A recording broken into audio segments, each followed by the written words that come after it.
ಉತ್ತರ ಕನ್ನಡ ಜಿಲ್ಲೆಯ ಅಂಕೋಲ ತಾಲೂಕಿನ ಶಿರೂರು ಗ್ರಾಮದ ರಾಷ್ಟ್ರೀಯ ಹೆದ್ದಾರಿ 66ರಲ್ಲಿ ಭೀಕರವಾಗಿ ಗುಡ್ಡ ಕುಸಿದು 11 ದಿನಗಳು ಈಗಾಗಲೇ ಕಳೆದಿದೆ. ಅಂಕೋಲದ ರಾಷ್ಟ್ರೀಯ ಹೆದ್ದಾರಿಯಲ್ಲಿ ಆದ ಈ ಭೀಕರ ಗುಡ್ಡ ಕುಸಿತದಲ್ಲಿ ಈಗಾಗಲೇ 11 ಜನರು ತಮ್ಮ ಪ್ರಾಣವನ್ನ ಕಳೆದುಕೊಂಡಿದ್ದಾರೆ. ಸುಮಾರು 125 ಅಡಿ ಎತ್ತರದ ಗುಡ್ಡ ಕುಸಿತ ಕಂಡಿದ್ದು, ಈ ಗುಡ್ಡ ಕುಸಿತದಲ್ಲಿ ಸಾಕಷ್ಟು ಜನರು ಸಿಲುಕಿಕೊಂಡಿದ್ದಾರೆ ಎಂದು ಹೇಳಲಾಗುತ್ತಿದೆ. ಇನ್ನು ಈ ಭೀಕರವಾದ ಗುಡ್ಡ ಕುಸಿತದಲ್ಲಿ ಕೇರಳದ ಲಾರಿ ಡ್ರೈವರ್ ಆಗಿರುವ ಅರ್ಜುನ್ ಅವರು ಸಿಲುಕಿಕೊಂಡಿದ್ದಾರೆ.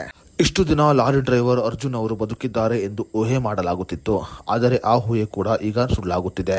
ಅರ್ಜುನ್ ಚಲಾಯಿಸುತ್ತಿದ್ದ ಲಾರಿಯ ಸುಳಿವು ಸಿಕ್ಕಿದ್ದು, ಆದರೆ ಅರ್ಜುನ್ ಅವರ ಸುಳಿವು ಸಿಕ್ಕಿಲ್ಲ.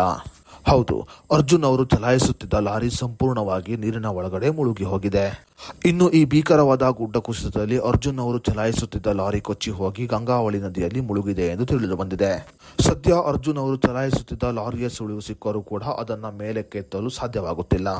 ಹಾಗಾದ್ರೆ ಅರ್ಜುನ್ ಅವರು ಚಲಾಯಿಸುತ್ತಿದ್ದ ಬೆನ್ಸ್ ಲಾರಿಯ ಸುಳಿವು ಸಿಕ್ಕರೂ ಕೂಡ ಯಾಕೆ ನದಿಯಿಂದ ಬೆನ್ಸ್ ಲಾರಿಯನ್ನ ತೆಗೆಯಲಾಗುತ್ತಿಲ್ಲ ಅನ್ನೋದರ ಬಗ್ಗೆ ಸಂಪೂರ್ಣ ಮಾಹಿತಿಯನ್ನ ಈ ವಿಡಿಯೋದಲ್ಲಿ ನಾವು ನಿಮಗೆ ತಿಳಿಸಿಕೊಡ್ತೀವಿ.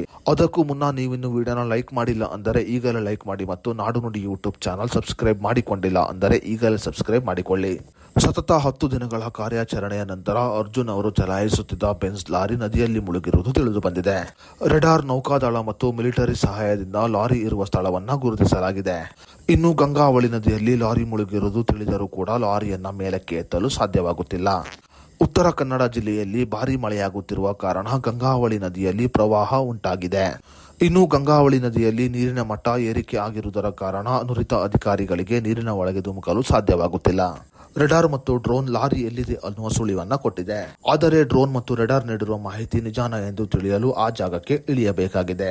ಸದ್ಯ ಉತ್ತರ ಕನ್ನಡ ಜಿಲ್ಲೆಯಲ್ಲಿ ಭಾರೀ ಮಳೆಯಾಗುತ್ತಿರುವ ಕಾರಣ ಲಾರಿ ಇರುವ ಸ್ಥಳದಲ್ಲಿ ಮುಳುಗಲು ಸಾಧ್ಯವಾಗುತ್ತಿಲ್ಲ. ಸದ್ಯ ನುರಿತ ಅಧಿಕಾರಿಗಳು ಸ್ಥಳಕ್ಕೆ ಜಮಾಯಿಸಿದ್ದು ಲಾರಿ ತೆಗೆಯಲು ಹರಸಾಹಸವನ್ನ ಮಾಡಲಾಗುತ್ತಿದೆ. ಅರ್ಜುನ್ ಅವರು ಚಲಾಯಿಸುತ್ತಿದ್ದ ಬೆನ್ಸ್ ಲಾರಿ ನೀರಿನ ಒಳಗೆ ಮುಳುಗಿ ಈಗಾಗಲೇ 11 ದಿನಗಳು ಕಳೆದಿದೆ. ಇನ್ನು ನೀರಿನ ಒಳಗಡೆ ಲಾರಿ ಉಲ್ಟಾ ಬಿದ್ದಿದೆ ಎಂದು ಮಾಹಿತಿ ತಿಳಿದಿದ್ದು, ಅರ್ಜುನ್ ಅವರು ಬದುಕಿರುವ ಸಾಧ್ಯತೆ ಬಹಳ ಕಡಿಮೆ ಎಂದು ಹೇಳಲಾಗುತ್ತಿದೆ. ಅದೇ ರೀತಿಯಲ್ಲಿ ನದಿಯಲ್ಲಿ ಮುಳುಗಿರುವ ಲಾರಿಯ ಮೇಲೆ ಗುಡ್ಡದ ಮಣ್ಣುಗಳು ಸೇರಿದೆ. ಲಾರಿಯ ಮೇಲೆ ಗುಡ್ಡದ ಮಣ್ಣುಗಳು ಇರುವ ಕಾರಣ ಲಾರಿಯನ್ನ ಮೇಲಕ್ಕೆ ಎತ್ತಲು ಅಧಿಕಾರಿಗಳಿಗೆ ಇನ್ನಷ್ಟು ಕಷ್ಟವಾಗಿದೆ.